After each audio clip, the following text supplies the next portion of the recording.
It's always an uncomfortable time. Um, it, I have mixed feelings about the drill in and of itself because I'm not sure that that's necessarily the way to address the core of the problem. Um, so it's always, I don't know, a little nerve-wracking to have to think about the situation and to think that something like that might happen. Do you think it helps prepare students for a situation like that? I think that is a long pause because, again, I have mixed feelings. I think, in a way, yes, because you do get to know sort of the layout of the building and what you should be doing in an emergency situation. But I think that it's hard to deal with a situation like that. Like, it's hard to predict what's going to happen. So let's say I'm 50-50 on that. You know, I want to keep everyone safe, but everybody deals with that stress in a different way.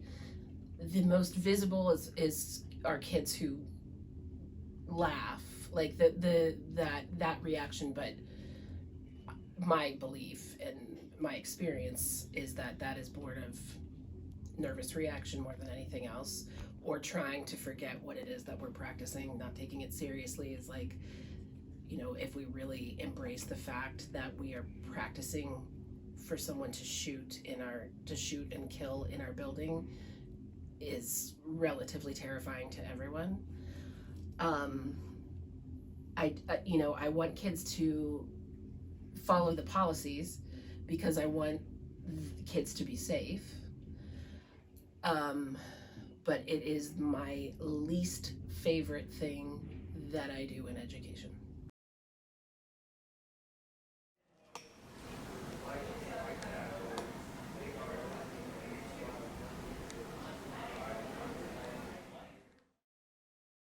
They do it a little different. They talk about it like more like stranger danger.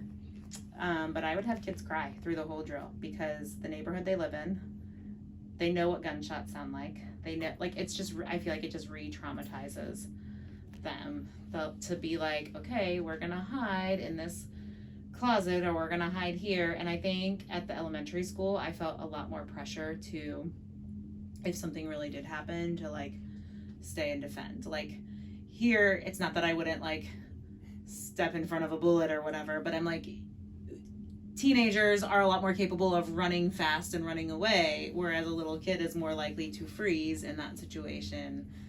And so, you know, I think about like that's somebody's baby.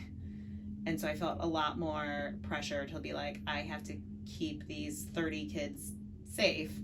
And I was in a big spot, like in a library and a lab, and I didn't have all the different exits. I was at least on the ground floor, but I also, like, there was a weird side door that, you know, there was a security camera at the side door, but that was about it. And like the gym. And so I was like, if any of those ever accidentally got unlocked, like I'm the first room they were seeing for where the library was located. But I think for the younger kids, especially kids that come from a neighborhood where there's been some violence, where they hear gunshots, where they know what that's like, it just re-traumatizes them to have to sit there through a drill and pretend like there's somebody in the building and you have to be holding something that you could throw at a bad guy.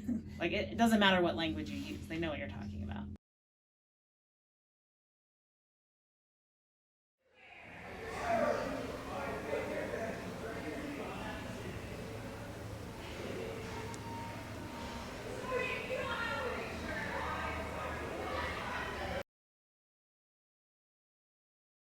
It's kind of like the issue isn't being resolved at the core, because the fact that we even have to have the Alice drills kind of says more about our society and sort of about, like, you know, we aren't really solving the real problem, which is, you know, the school shooters. We're just coming up with little incremental solutions.